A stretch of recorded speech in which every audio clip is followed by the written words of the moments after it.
गसाइगावआव सासे उन्दै गथ'नि गोथै देहा बोखांदों।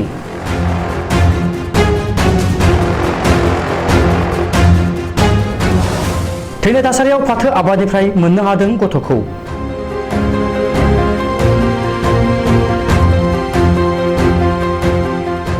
गसाइगाव महकुमा साबखाथा पुलिस आउटपोस्टनि बेन्दोंआव थानाय उपेन्द्रपुर गामियाव सासे 4 बोसोरनि गथ'नि गोथै देहा मोननाया हरखाब रायजो राजाफोरखौ ओनसोलाव संखिखांहोदों।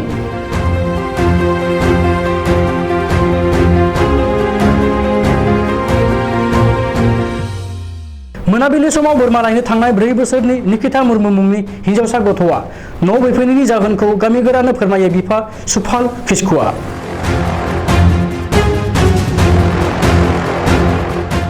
उनाव बिमा बिफा गामिगोरा आरो गामिनि रायजो राजाफोरा ओनसोलाव नागिरो आरो फाथोबारियाव गथ'नि गोथै देहाखौ मोननो हायो।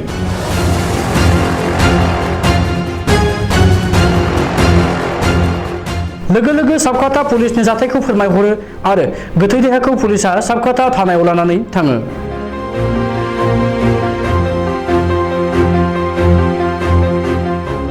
गथ'नि थैनाय जाहोनखौ दासिमबो मिथिनाय जायाखै आरो पुलिसनि संदाननाया जागायबाय।